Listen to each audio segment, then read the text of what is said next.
ụmụ Igbo ụmụnne m, ana m ekene unu. Eji m obi mwute wee bịa na oge ugbu a ịbịa kwupụta ife anya mmiri, ife mgbawa obi.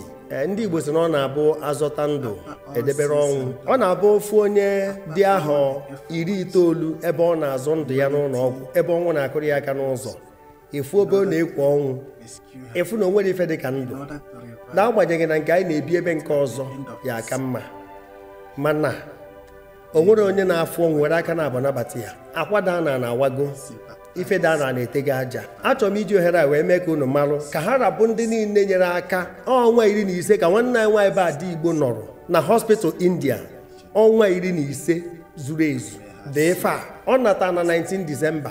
Ndị mmadụ gbakọrọ aka. O nwe mama anyị sisi agbọ ya afa nye nwakwụrụ ụgwọ flight ya na nwa ya nwoke. Anyị maka anyị si wee kwụtọpụ ebe almost 3 million eji n'ụlọ ọgwụ maka ọ nọzi ka onye nọ na nga na-eme transplant. Nwa ya nwoke donate kidney ya, chụọ aja nwa ya achụrụ nne. Onye zọrọ ndụ ya ofu ahụ n'ụma, ọ nwegokwa n'ife ọya nwa, mana ya ma agbaji ọgụbe ndị mmụọ.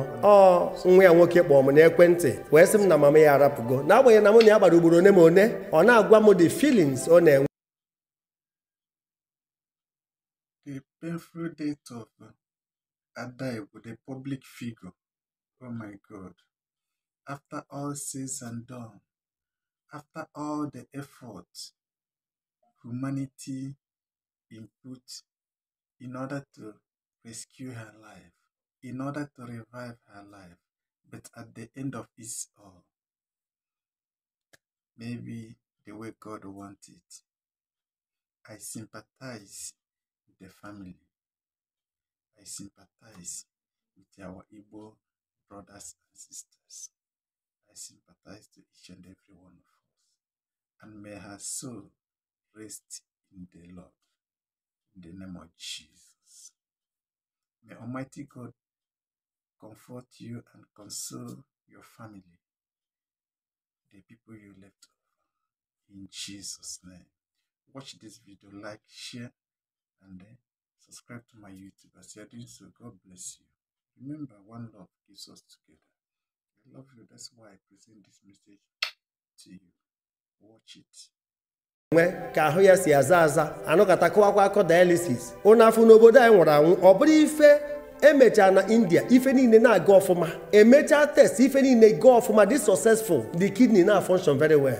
Mana unu n'ezie kịta ka a natarụ sọsọ ọnwa na-abọ na nke ịtọ ka ọ na-aba. Nwanne anyị nwaanyị Igbo, nwanne anyị nwaanyị ebe Igbo wee dọbie ụdọ. Ọ na-agbago mmụọ.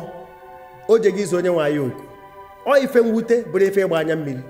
Ụmụazị ọ rapụrụ wee na, o nwere onye ọya bụ eke ya dịka oke ka ọ chịrị ya.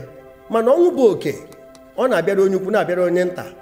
Ọ bụrụ na eji ego were egota ndụ, ndị ọgaranya egorocha ya, ụmụ ogbenye akwụrụ n'ahịrị n'ahịrị.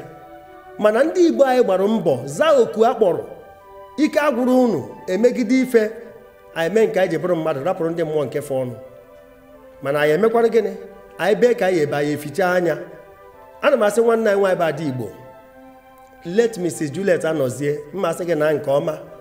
Ịbego mefe ịbịa nọ wee nụọ na di lụọ ọrụ, onu gị ka dị n'ikuku wee ruo kịta. Ihe onyonyo niile ime mana Igbo channel mana soshal midia ha nche ka na-ehi odo na-agbara gị aka ebe mbọ ịgba n'ụwa. Enwe ndị bịa n'ụwa gafee unnoticed ama na ha bịa, o nwere onye ma onye ha bụ, mana ibego make your own impact, ịtọchigo lives.